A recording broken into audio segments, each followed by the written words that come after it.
seja bem-vindo ao canal da leitura. Hoje eu trouxe um livro muito especial, que é A Alquimia na Quitanda, de Ferreira Goulart. Ferreira Goulart, que é um dos maiores poetas brasileiros e que, além de ser um grande poeta, também é um grande cronista.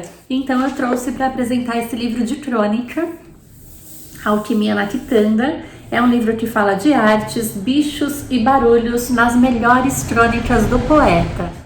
As crônicas mostram uma síntese da visão de mundo de Ferreira Goulart e também um pouquinho dessas questões de cotidiano e sobre poesia e arte. Ele trata aqui, ele cita várias personalidades, Clarice Lispector, Oswald de Andrade, Nara Leão.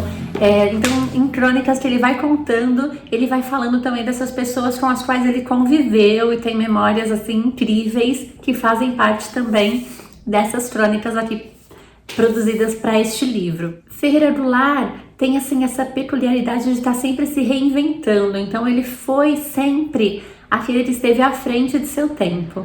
Ele viveu de 1930 a 2016.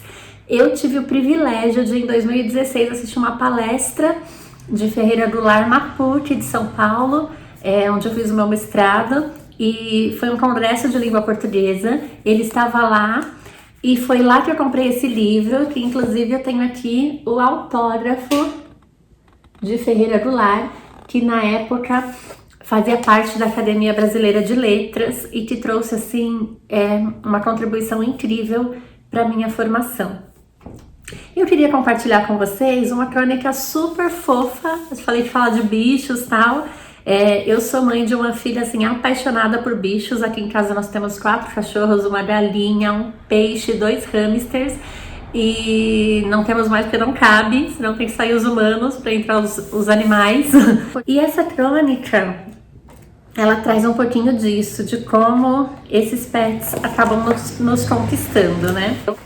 A crônica chama-se Quisera Ser um Gato, e ele começa assim: fora os fantasmas que me acompanham e me fazem refletir sobre o sentido da vida, vivo eu neste apartamento com uma gatinha siamesa, que é linda, não preciso dizer, mas além disso é especial.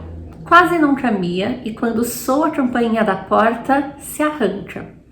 Não sei onde ela se esconde.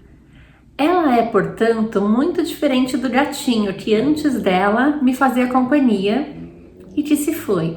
Morreu de velho, já que nunca havia adoecido durante os seus 16 anos de vida. Quando adoeceu foi para morrer.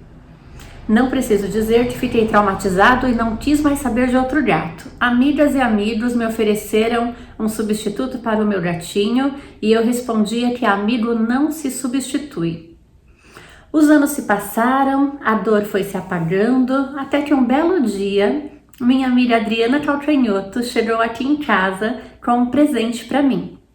Era uma gatinha siamesa. Faltou-me coragem para dizer não, mesmo porque a bichinha me encantou à primeira vista. Manteve-se arredia por algum tempo, mas logo me aceitou e nos tornamos amigos. E aí ele continua a crônica contando dessa relação dele com a gatinha.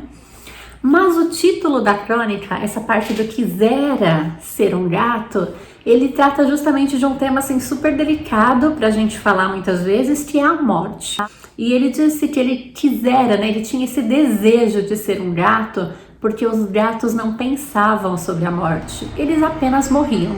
Chegava um momento e eles morriam, mas eles não viviam esperando a morte chegar, eles não tinham essa consciência de que morreriam. Eles morriam e pronto. E assim ele acreditava que os gatos eram mais felizes que nós humanos. Tem um trechinho dele aqui que vale a pena compartilhar, olha. Já pensou como a vida seria leve se não tivéssemos consciência de que ela acaba? Seria como viver para sempre, tal como ocorre com a gatinha. Então, a gatinha, ela vive como se fosse viver para sempre. Ela vai morrer, mas ela não sabe disso, ela não tem essa consciência e por isso ela sofre menos. Ainda falando sobre essa questão do sofrimento, e para encerrar, eu vou trazer mais um trechinho de uma crônica que é ser somente o presente. Então na outra ele fala sobre não ter essa consciência do futuro, que no caso é a morte, e nessa ele já fala sobre não ter a consciência ou não trazer à tona o sofrimento do passado. Tanto para você não lembrar do que você sofreu, como para você não lembrar da felicidade que já passou e sentir falta dela. Muito embora alguns de meus poemas falem do passado, viver no passado ou tê-lo presente no meu dia a dia não me agrada. Na verdade, todos nós somos o que vivemos e, de certo modo, o passado constitui também o nosso presente. Quer o lembremos ou não.